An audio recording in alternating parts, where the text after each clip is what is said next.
NXT on the C-Dub is here. What a busy night for Tuesday Night Wrestles. What a busy night indeed. Kicking off with a big one, right? Trick Willie is back on top, everybody. Last night, he beat Ethan Page to win his second NXT title in a match refereed by one C. Montgomery Punk in Chicago, of all places. Who would have thought it? Who'd have thunk it? Oh my God, right? So Page tried to retain the title with a GTS right in front of CM Punk. He only got a 2 though, and Punk was like, 2, you naughty boy.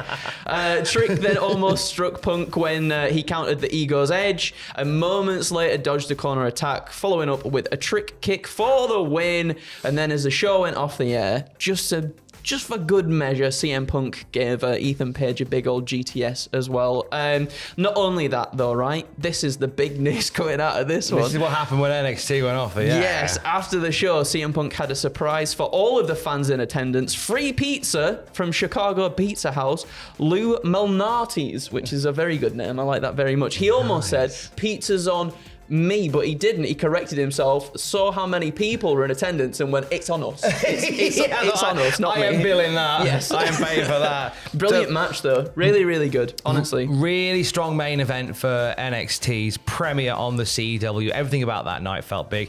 And I had a vibe that it'd be Trick leaving with the title. That seems like there's your guy to lead the new version of NXT. CM Punk raising his hand at the end there as well. And he did so whilst Trick held a new title belt, which we'll talk about those in a little bit. The show opened with the other title match, the other big title match of the evening, which was Roxanne Perez versus Julia. And everyone thought this was this is an open shut for Julia to become the NXT Women's Champion. Not the case, as Julia was attacked by a mysterious hooded figure, and it led to Roxanne Perez picking up the win. That hooded figure revealed themselves to be the returning Cora Jade. Haven't seen Cora on NXT telly since January. She tore her ACL, and she'd been back about a month from a previous injury.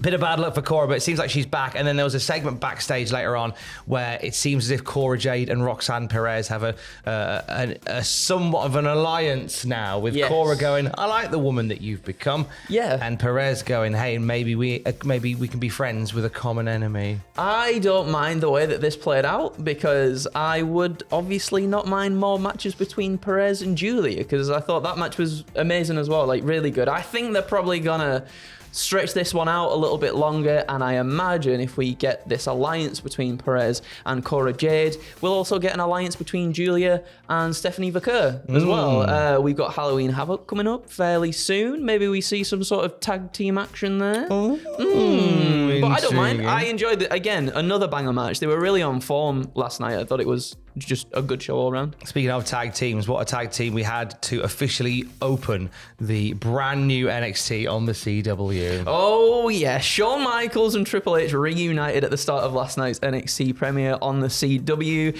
Seemed like Shawn was alone when he came out. He was doing his whole spiel. I've got one thing to say, and then Triple H appeared mid-promo to do the, are you ready? And it was very good. Together they gave us the classic DX intro.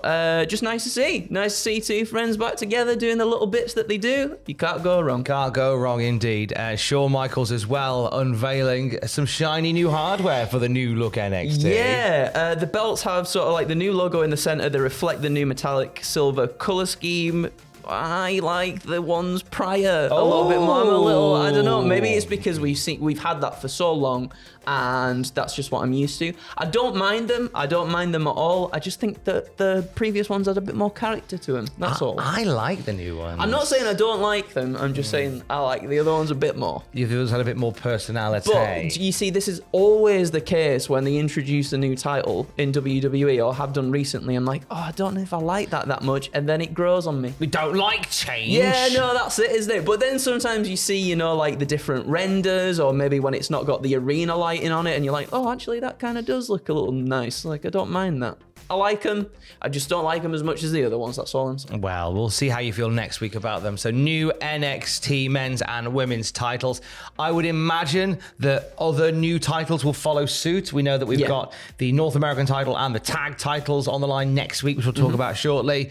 So maybe we'll get new belts. I feel like we need to get new belts all around. If there's a new logo, new color scheme, we need new belts all around. I think maybe the one that's saved from that is probably the North American Championship. I think the tag team titles for sure. I think the North American Championship has such a design that doesn't necessarily harken on the NXT logo too much from what I can remember. So, and that belt just looks so good too. It's a really I don't want them to belt. Change the design of that. They might just give them a new belt with the new logo on the Yeah, top.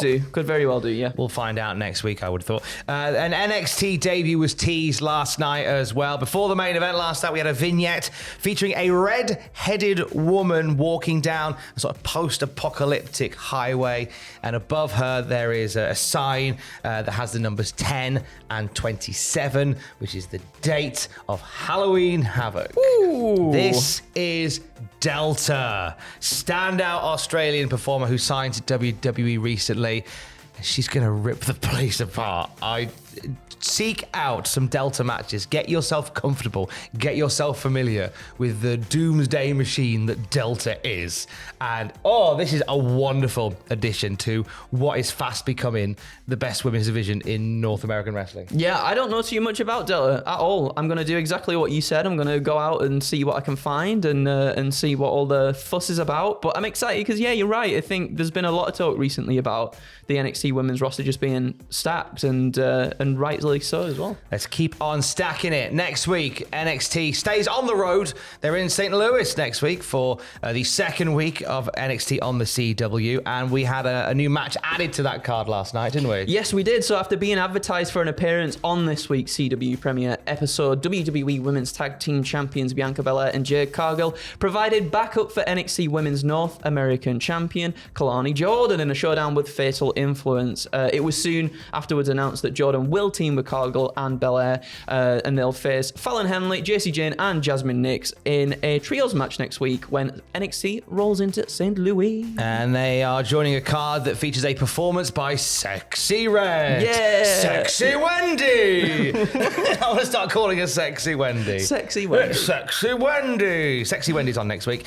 NXT tag titles on the line. Nathan Frazier and Axiom facing Grayson Waller and Austin Theory. They're fine. They keep saying that they're fine, so they're fine. Therefore, they're fine. Nothing's going to happen. The Bullet Club are fine. The NXT North American title on the line. Obafemi defends against Tony D'Angelo of the family. D'Angelo's going to run into a brick wall named the NXT North American Champion Obafemi.